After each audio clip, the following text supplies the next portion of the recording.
To begin, it's important to understand the schedules or levels of different commonly abused drugs. Schedule I drugs, substances, or chemicals are defined as drugs with no currently acceptable medical use and pose a high potential for abuse. Some commonly known substances that are examples of Schedule I drugs are heroin, LSD, marijuana, and ecstasy. Schedule II drugs, substances, or chemicals are defined as drugs with a high potential for abuse, with use potentially leading to severe psychological or physical dependence. These drugs are also considered dangerous.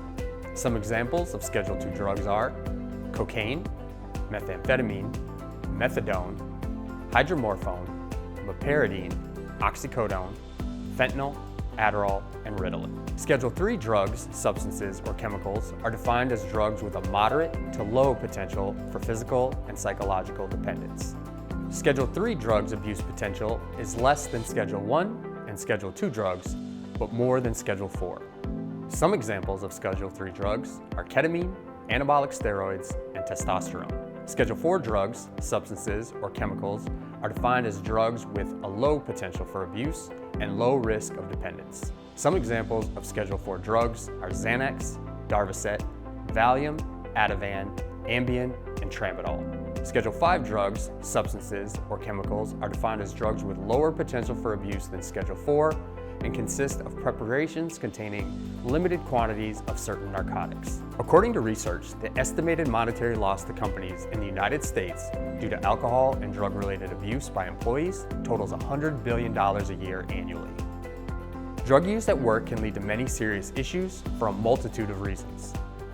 An employee that is actively working while on drugs could be taking unnecessary risks, be unaware of safety guidelines, or simply not care about their own health and safety, which in turn affects their coworkers. Similar to alcohol abuse, those who are on drugs exhibit signs of use which will begin to show in many ways, including attitude, appearance, work productivity, increase in work-related incidents, and attendance. Consequences of the effects of drug use can include injury or accidents, loss of productivity, turnover, absenteeism, health problems, and behavioral problems.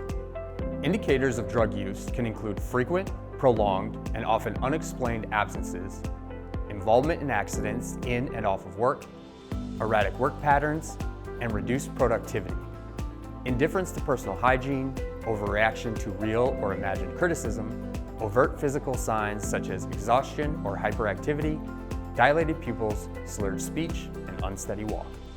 Let's talk about marijuana. Marijuana is still a Schedule I narcotic. This means it has no acceptable medical use on a federal level. Like marijuana, hashish and hashish oil are Schedule I drugs.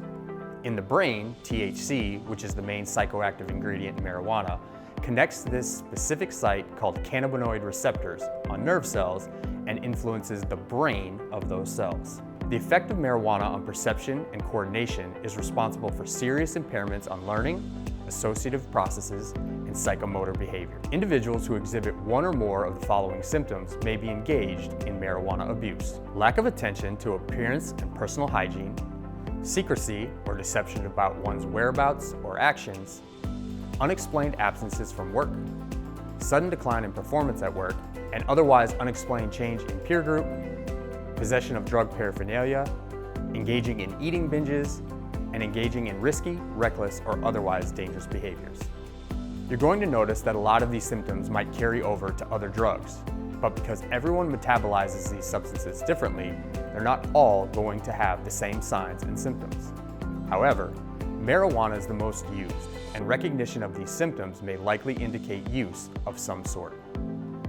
Some of the physical symptoms of marijuana will be dry mouth, bloodshot or glassy eyes, delayed reaction time, impaired motor skills, poor coordination, fatigue, and increased appetite or weight gain.